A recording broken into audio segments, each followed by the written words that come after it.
everybody, it's Lisa here with EC Reach More, Reach Out. So we've decided to start this video series because we've had some really fruitful, beautiful discussions that because of time constraints, we're kind of restricted from going deeper. So we thought, well, let's do a video series and kind of go deeper into EC Reach More. And so yesterday we had some great discussions, and one of them was on the Litany of Humility. And I just wanted to share why I pray the Litany of Humility. So the Litany of Humility is really about putting Jesus first, putting Jesus above everything else. That Jesus is the only thing that matters. And for me, I feel sometimes I care too much about the opinion of others or how other people feel about me because of my past wounds of rejection and abandonment. So I like to be liked. And Jesus is all that we need, and Jesus loves each and every one of us. He died for each and every one of us. If you were the only person in the world, Jesus would choose to sacrifice his life for yours. And the Litany of Humility is about Jesus as our center. And yesterday somebody mentioned how sometimes they question, like, why can't I do that? Or why don't I have that type of relationship with Jesus? And I've experienced that too. I've had these moments of spiritual envy where, wow, that person like hears God's voice so clearly. Why don't I hear God's voice? Or I went to this conference and people were just getting slain in the spirit. And I just wanted that so bad. I desired that so much. And when it didn't happen to me, I was like, God, I just want this. Why? If I desire this, don't you desire this for me too? Don't you love me enough? Love me as much as those other people that are having this amazing experience of resting in the spirit? And so I had this spiritual jealousy, and it really closed my heart off to receiving the gifts that God wanted to give me during that conference.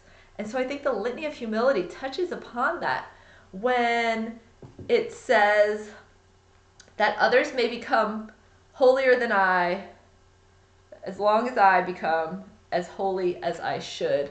And that's hard to pray, right? Because I have this desire to be holy, to be a saint. And yet there's others that God calls to be holier than I. So I just wanted to share that about the Litany of Humility. It's really about detaching from the things of this world, detaching from others' opinions, others' affections, others' feelings for us. And that's a really challenging thing because ultimately, what matters is that Jesus is first.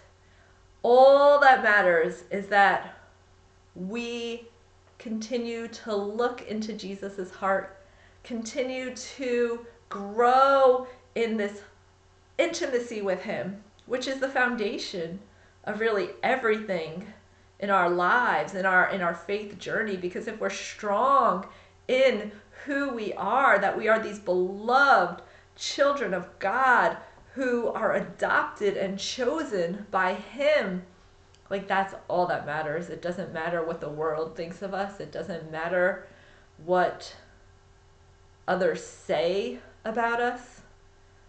And I feel like that's we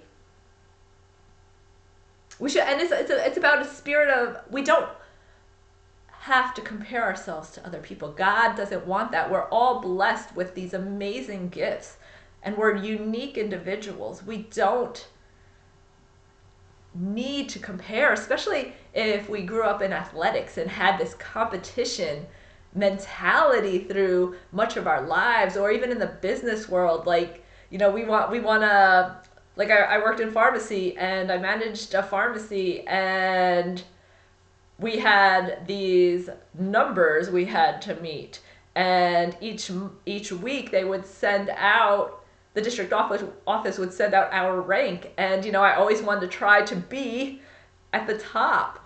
But God chooses us all. We don't have to compete with each other. In fact, we are called, like St. Paul says, to uplift and encourage each other. Because all that matters is that God's truth and love is spread. It doesn't matter who's doing it. We should just be encouraging and continue to support each other as long as we are proclaiming God's truth, the kerygma. And we missed several of you yesterday. Oh, and this is going longer than I wanted it to, but we missed several of you yesterday. We just want to encourage each and every one of you to come to the one-on-ones prepared by reading the appendix. So between week 5, which we just had the class yesterday, and week 7, we will be doing conversation 3. So please read that before your one-on-one. Answer and reflect on the questions, and really ask God to help you go deep, to really grow in intimacy with Him. And we will see you tomorrow. Or I'll see you tomorrow. Bye.